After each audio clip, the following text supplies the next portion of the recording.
ಉತ್ತರ ಕರ್ನಾಟಕದ ಪ್ರಸಿದ್ಧ ಜಾತ್ರೆಗಳಲ್ಲಿ ಒಂದಾದ ಬಾದಾಮಿ ಬನಶಂಕರಿಯಲ್ಲಿ ತಾಯಿಯ ಅದ್ಧೂರಿ ರಥೋತ್ಸವ ನೆರವೇರಿತು. ರಾಯಚೂರಿನಲ್ಲಿ ಅಂಬಾದೇವಿಯ ಜಾತ್ರೋತ್ಸವಕ್ಕೆ ಸಿಎಂ ಸಿದ್ದರಾಮಯ್ಯ ಚಾಲನೆ ಕೊಟ್ಟರು. ಗದಗ, ಕಾರವಾರ ಜಿಲ್ಲೆಯಲ್ಲೂ ಜಾತ್ರೋತ್ಸವದ ಸಡಗರ ಮನೆ ಮಾಡಿತು.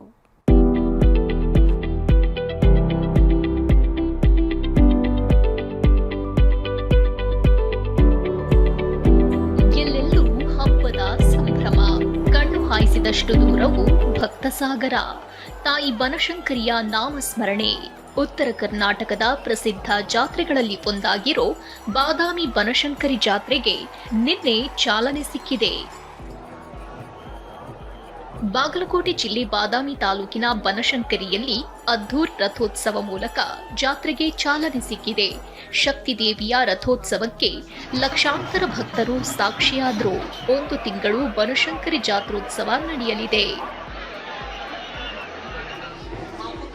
ಇನ್ನು ಗದಗ ಜಿಲ್ಲೆ ಮಾಡಲಗೇರಿ ಗ್ರಾಮದಲ್ಲೂ ಬನದ ಹುಣ್ಣಿಮೆ ಸಡಗರ ಜೋರಾಗಿತ್ತು. ಇದು ಬನಶಂಕರಿ ದೇವಿಯ ತವರೂರಾಗಿದ್ದು, ಬಾದಾಮಿ ರಥೋತ್ಸವಕ್ಕೆ ಇಲ್ಲಿಂದಲೇ ಹಗ್ಗ ತಯಾರಿಸಿ ಕಳುಹಿಸುವ ಸಂಪ್ರದಾಯವಿದೆ. ಗ್ರಾಮಸ್ಥರು ಪುಂಡಿನಾರಿನಿಂದ ತಯಾರಿಸಿದ ಹಗ್ಗವನ್ನ ಮಲಪ್ರಭಾ ನದಿ ಮಾರ್ಗವಾಗಿ ಕೊಂಡೊಯ್ತಾರೆ.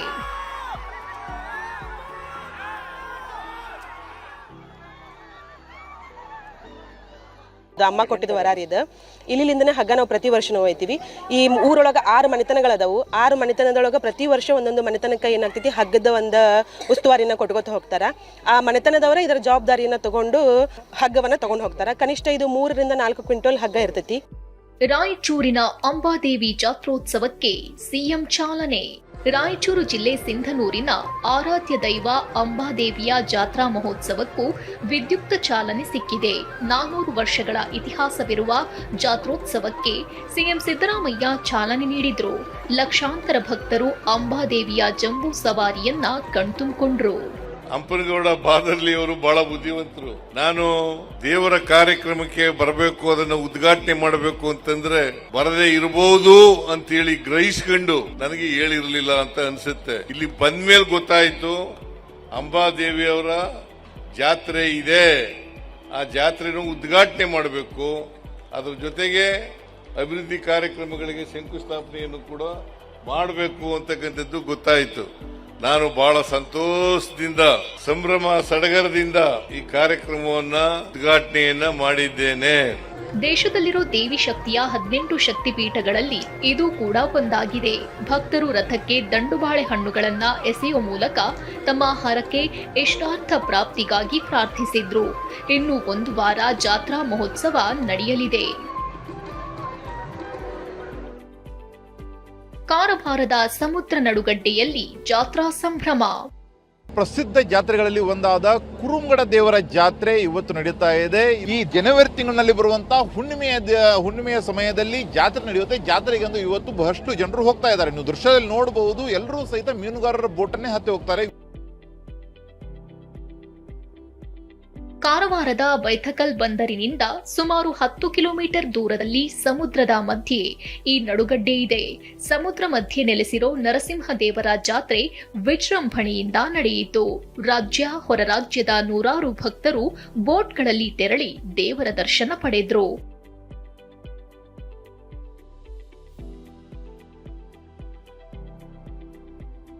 ಮೀನುಗಾರರ ಆರಾಧ್ಯ ದೈವವಾದ ನರಸಿಂಹನಿಗೆ ಬಾಳೆಗೊನೆ ಸೇವೆ ವಿಶೇಷವಾಗಿದೆ. ನರಸಿಂಹಸ್ವಾಮಿ ಪಾತಾಳಕ್ಕೆ ಸುರಂಗ ಮಾರ್ಗದಲ್ಲಿ ಗುಹೆಯಲ್ಲಿ ಹೋಗಿದ್ದು ಅನ್ನೋ ಒಂದು ದಂತ ಇದಿದೆ, ಕತೆ ಇದೆ. ಸೊ ಹಾಗಾಗಿ ಇಲ್ಲಿ ಅವ್ರವ್ರ ಹರಕೆ, ಭಕ್ತಾದಿಗಳು ಅವರ ಹರಕೆ ತೀರಿಸಲಿಕ್ಕೆ ಬಾಳೆಗೊನೆಯನ್ನ ಹರಕೆ ತೀರಿಸಲಿಕ್ಕೆ ಬರ್ತಾರೆ. ಹೊಸ ವರ್ಷದ ಆರಂಭದಲ್ಲೇ ಕರುನಾಡಲ್ಲಿ ಜಾತ್ರಾ ವೈಭವ ಶುರುವಾಗಿದೆ. Bureau report, TV9. ಇದೀಗ ರಾಜ್ಯದ ಪ್ರಮುಖ ಸುದ್ದಿಯನ್ನು ನೋಡೋಣ. ಕರ್ನಾಟಕ ಟಾಪ್ ಮೈನಲ್ಲಿ ಜೈಲಿನಲ್ಲಿರುವ ಪವಿತ್ರ ಗೌಡಗೆ ಮನೆ ಊಟ ನೀಡುವಂತೆ ಕೋರ್ಟ್ ಆದೇಶ ಕೊಟ್ಟಿತ್ತು. ಆದರೆ ಆದೇಶದ ಪ್ರತಿ ಇನ್ನೂ ಪರಪ್ಪನಗ್ರಹಾರ ಜೈಲಿಗೆ ತಲುಪಿಲ್ಲ. ಆದೇಶದ ಪ್ರತಿ ಸಿಕ್ಕ ಬಳಿಕ ಪವಿತ್ರಗೆ ಮನೆಯೂಟ ಸಿಗಲಿದೆ. ಚಿಕಿತ್ಸೆಗೆ ಹಣ ಇಲ್ಲದಕ್ಕೆ ದಿವ್ಯಾಂಗ ಮಗನ ಕೊಲೆಗೆ ಯತ್ನಿಸಲಾಗಿದೆ. ಬೆಂಗಳೂರಿನಲ್ಲಿ ಡಿಸೆಂಬರ್ 22ರಂದು ಘಟನೆ ನಡೆದಿದೆ. ಹುಟ್ಟಿನಿಂದಲೇ ಬುದ್ಧಿಮಾಂದ್ಯನಾಗಿದ್ದ ಜೋಯಲ್ಗೆ ಚಿಕಿತ್ಸೆ ಕೊಡಿಸಿ ತಂದೆ ಮುನಿಕೃಷ್ಣ ಬೇಸತ್ತಿದ್ದ. ಕೊನೆಗೆ ಮಗನಿಗೆ ಕೀಟನಾಶಕ ಕೊಡಿಸಿ ಕೊಲ್ಲೋದಕ್ಕೆ ಯತ್ನಿಸಿದ್ದಾರೆ. ಬೆಳಗಾವಿ ತಾಲೂಕಿನ ಕಾದರುವಾಡಿ ಗ್ರಾಮಸ್ಥರು ರಸ್ತೆ ದುರಸ್ತಿಗೆ ಆಗ್ರಹಿಸಿ ಅಹೋರಾತ್ರಿ ಹೋರಾಟ ಮಾಡಿದ್ದಾರೆ.